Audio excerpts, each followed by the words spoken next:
नमस्कार। मैं डॉक्टर जितेंद्र पाकड़, दर्शन शास्त्र विभाग, राजकीय महाविद्यालय करौली। मित्रों, आज हम सांख्य दर्शन की प्रमुख तत्व प्रकृति का स्वरूप की चर्चा विस्तार से करेंगे। इससे पूर्व हमने सांख्य दर्शन के स्वरूप के बारे में जब बातचीत की थी तो उसमें हमने आप लोगों को बताया कि सांख्य दर्शन दो प्रकार की सत्ताओं में विश्वास करता है, प्रकृति और पुरुष। प्रकृति और पुरुष दो सत्ताओं को मानने के कारण सांख्य दर्शन को द्वितत्ववादी दर्शन कहा जाता है।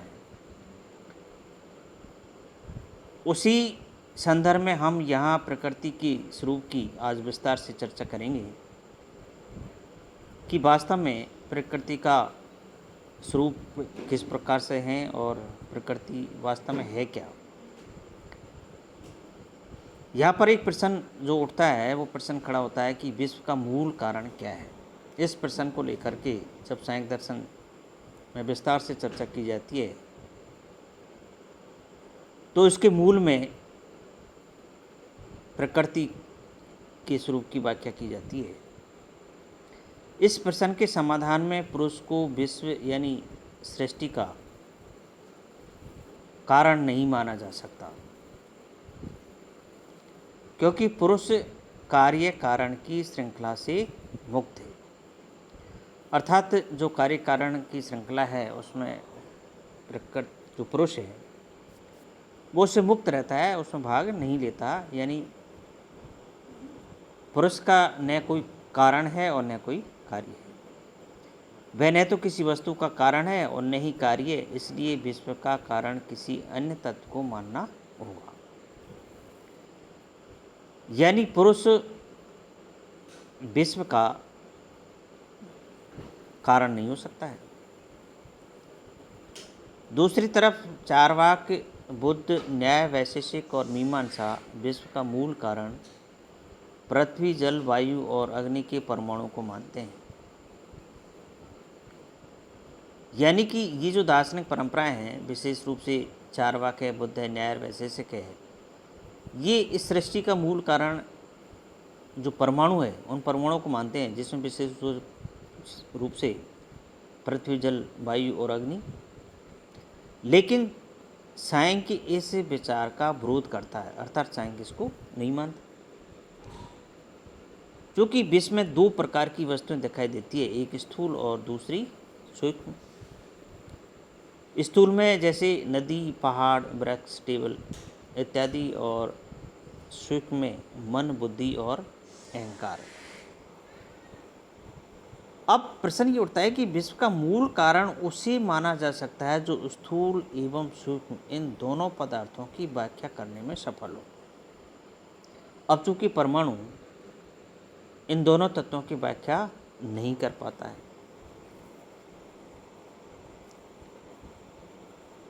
परमाणु के द्वारा केवल स्थूल पदार्थों की व्याख्या होती है, सूक्ष्म पदार्थों की नहीं। इसलिए परमाणु को विश्व का मूल कारण नहीं माना जा सकता। दूसरी तरफ अद्वैत वेदांत और महायान बौद्ध दर्शन विश्व का कारण चेतना को मानते हैं, परंतु चेतना सिर्फ सूक्ष्म पदार्थों की व्याख्या करती है, स्थूल की नहीं। अब ये जो दो प्रकार की अवधारणा है, एक परमाणुवाद और दूसरी अद्वैत वेदांत और महायान का चेतना, अब ये दोनों एकांक की अवधारणा है। एकांक की अवधारणा इस रूप में है कि परमाणु केवल स्थूल पदार्थों की व्याख्या तो कर सकता है, लेकिन सूक्ष्म पदार्थों की व्याख्या करने में सफल नहीं होता है। और दूसरी तरफ चेतना सिर्फ सूक्ष्म पदार्थों की व्याख्या करने में तो सफल होती है, लेकिन स्थूल पदार्थों की व्याख्या नहीं कर पाती है। फिर इन दोनों पदार्थों की व्याख्या करने वाला तत्व कौन सा है? यानी कोई एक ऐसा तत्व होना चाहिए जो इन सूक्ष्म और स्थूल दोनों पदार्थों की व्याख्या कर सके। सांख्य दर्शन के अनुसार वह तत्व प्रकृति है। प्रकृति ही वह तत्व है जो सूक्ष्म और स्थूल दोनों पदार्थों की व्याख्या कर सकती है। प्रकृति जड़ होने के साथ साथ सूक्ष्म पदार्थ भी है, इसलिए वह दोनों पदार्थों की व्याख्या करने में समर्थ है। सांख्य ने विश्व का मूल आधार प्रकृति को माना, यानी मूल जो आधार है इस सृष्टि का वो प्रकृति है। प्रकृति को प्रकृति इसलिए कहा जाता है कि वह विश्व का मूल कारण है, परंतु वह स्वयं कारणहीन है, उसका कोई कारण नहीं है, अर्थात प्रकृति का कोई कारण नहीं है। तो प्रकृति वह तत्व है जो इस सृष्टि की रचना करने में सफल होती है। प्रकृति को प्रधान कहा जाता है क्योंकि वह विश्व का प्रथम कारण है। जो प्रथम कारण है उसे प्रधान कहा जाता है। प्रथम कारण होने के कारण विश्व की समस्त वस्तुएं प्रकृति पर आश्रित है, यानी सृष्टि की जितनी वस्तुएं वो प्रकृति पर आश्रित है, किंतु प्रकृति स्वयं स्वतंत्र है, यानी प्रकृति किसी पर आश्रित नहीं है। प्रकृति को ब्रह्मा कहा जाता है क्योंकि वह स्वयं विकसित होती है। जो ब्रह्मा स्वरूप है वह विकसित होती है, इसलिए प्रकृति को ब्रह्मा भी कहते हैं। प्रकृति को अव्यक्त कहा जाता है क्योंकि विश्व के सभी पदार्थ प्रकृति में अव्यक्त रूप में मौजूद होते हैं। जो प्रलय काल की अवस्था होती है वो अव्यक्त रूप में प्रकृति होती है, जिसमें सभी समस्त जो पदार्थ है वो उसमें नीत होते हैं। प्रकृति को अनुमान कहा जाता है क्योंकि प्रकृति का ज्ञान प्रत्यक्ष से संभव नहीं है। प्रकृति का ज्ञान अनुमान के माध्यम से ही होता है।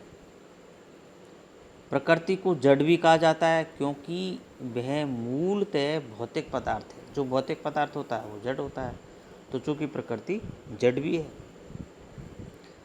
प्रकृति को माया भी कहा जाता है। माया उसे कहा जाता है जो वस्तुओं को सीमित करती है। प्रकृति विश्व की समस्त वस्तुओं को अपने में सीमित रखती है क्योंकि कारणतः संभवतः कार्य को सीमित करता है। जो कारण होता है वो कार्य को सीमित करता है। प्रकृति को शक्ति कहा जाता है। शक्ति इसलिए कहा जाता है क्योंकि उसमें निरंतर गति विद्यमान रहती है। जो शक्ति होती है वो निरंतर गतिशील होती है। प्रकृति को अविद्या भी कहा जाता है क्योंकि वह ज्ञान का विरोधात्मक है, यानी ज्ञान का विरोध करती है। प्रकृति एक है तथा स्वयं स्वतंत्र है। प्रकृति की सत्ता किसी दूसरी वस्तु पर निर्भर नहीं रहती है, इसलिए प्रकृति स्वतंत्र है। इस प्रकार से प्रकृति के विभिन्न स्वरूप हमने देखे हैं। तो प्रकृति चूँकि शाश्वत है, शाश्वत वह है जो हमेशा रहती है, जिसकी कभी उत्पत्ति नहीं होती है, कभी विनाश नहीं होता है। अदृश्य है, वो दिखाई नहीं देती है, अव्यक्त रूप में रहती है। अचेतन है, जिसमें चेतना नहीं होती है, निष्क्रिय है आदि इस प्रकार के गुण होते हैं, यानी सब कुछ है। प्रकृति व्यक्तित्वहीन, शाश्वत, अनादि और अनंत भी है। ये इस प्रकार का स्वरूप जो है प्रकृति का है। अब प्रकृति वास्तव में होती क्या है? तो प्रकृति में क्या है कि सत्व, रज और तम ये तीन गुण होते हैं। तो तीनों गुणों की साम्य अवस्था का नाम ही प्रकृति है, यानी इन तीनों गुणों के अतिरिक्त और कुछ प्रकृति है नहीं। अर्थात ये तीनों गुण प्रकृति में रहते हैं, इसलिए प्रकृति को त्रिगुणात्मक भी कहा जाता है। यानी साम्य अवस्था जब होती है उसमें सत्व, रज और तम इन तीन गुण हैं और तीन गुणों का नाम ही प्रकृति है, और इन तीन गुणों के कारण ही प्रकृति को त्रिगुणात्मक कहा जाता है। अब तीनों गुणों का जो स्वरूप है वो भिन्न भिन्न है। सत्व गुण लघु, प्रकाशक और आनंददायक होता है।